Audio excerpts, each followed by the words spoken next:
In this video, we will be looking at the topic of apportionment.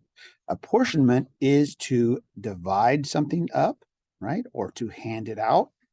And that's, a little bit trickier than it sounds, maybe. The verb apportionment also means to allocate, right? Which means there's like a process for it, to divvy it up, have some purpose. And it's often used to talk about the way that money is distributed. But there's other examples. For example, at your house, it might be cake or an allowance, right? One way to think about that is if you have this birthday cake and you have 30 people, you might cut it into 30 equal pieces and give one to everybody. However, if you have, like, say, a birthday boy or a birthday girl, you might give them a larger piece of cake than everybody else might get a smaller piece of cake. So there's different ways to apportion it. And likewise with allowance, right? If you have children with different ages, if you have an 18-year-old and a 14-year-old and a 3-year-old, well, if you're going to give out an allowance, it doesn't make sense maybe to give them all the same amount. The 3-year-old does not nearly require as much money. And that's basically what we're going to talk about. But in terms of government, how do we allocate or apportion power and money? That's done through apportionment. The focus of this class will be on the U.S. House of Representatives. That's sort of the power, right? And the way that we do that is by looking at the fair share, the allocation according to population. Let's take a look.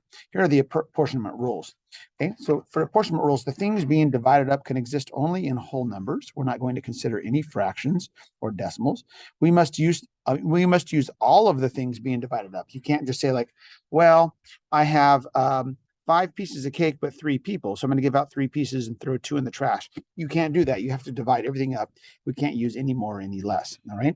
Each group must get at least one. And then the last thing, so no one goes without. And the last thing is you want it to be approximately proportional to the population, right? Those with a bigger population get more. Those with a smaller population should get less. Here is a map of the apportionment of the House of Representatives. So our House of Representatives currently has 435 representatives. That's been the case for quite some time. And in 2020, we did our last census. The census happens every 10 years in the United States. We count how many people live in each state, and we make the adjustments. Well, in this map, you can see that there were some changes from 2010 to 2020. The next census will be in 2030, by the way. So the dark green state, Texas at the bottom, they had such a population growth that they gained 2 seats. The regular green states are ones that gain 1 seat: Florida, North Carolina, Colorado, Montana, Oregon. The gray states, the majority of the states didn't gain or lose any seats. And then lastly, the purple states lost a seat.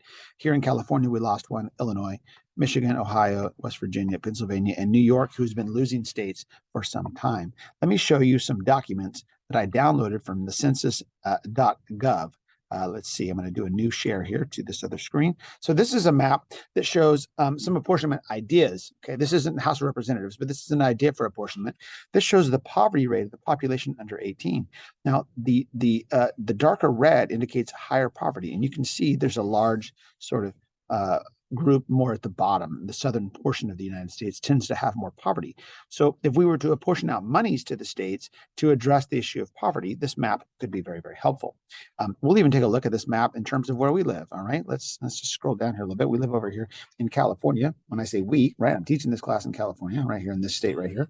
And we happen to live right in the middle of the state. The college does, in a little county called Kings County. So let's see if I can highlight it here. I'll just outline it here. This is Kings County right here. You can see that it has not the highest level of poverty, and some that may live here might be shocked of that, but that's why these kinds of maps are so important. Let's take a look at one other map. Excuse me, not map, but a table. These are the actual numbers from the census starting over in 2000 to 2010 to 2020. We could go all the way back to 1910, but I'm not showing that on this. If you look at California, and it's maybe kind of hard to see, I'll zoom in a little bit. California on this line right here, right back in 2020. Well, let's start back in 2000. Let's go over to the right first. In 2000, the state of California had this average population per seat number, which means the average number of people that each representative represents. And that was here at 640. And then you can see it moved up to 704 and it moved up to 761.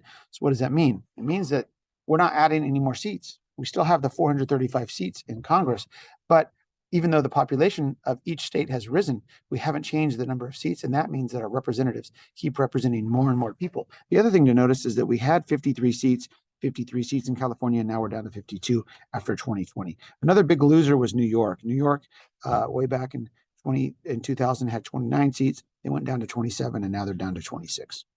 All right, let me show you one more thing here. So going back to this other map here that shows the apportionment change, I want to talk about these last 4 items here. One, we're going to deal mostly in this class with the apportionment of the U.S. House of Representatives. So number 1, we can only have whole representatives. 2, we can only use the 435 currently unless that's changed. And that means if one state gains a seat, another state will be a loser. And then number 3, every state will get at least 1 representatives. So our states that have lower population, like, for example, Wyoming, or perhaps, North Dakota or South Dakota, those have lower populations, they'll still at least get 1. And then number 4, the number of representatives should be approximately proportional to the state, right? So larger gets more, right? Like California, and smaller should be getting less, like Wyoming, all right? And that's the basic idea of how things are apportioned. We're going to look at particular techniques in the next few modules.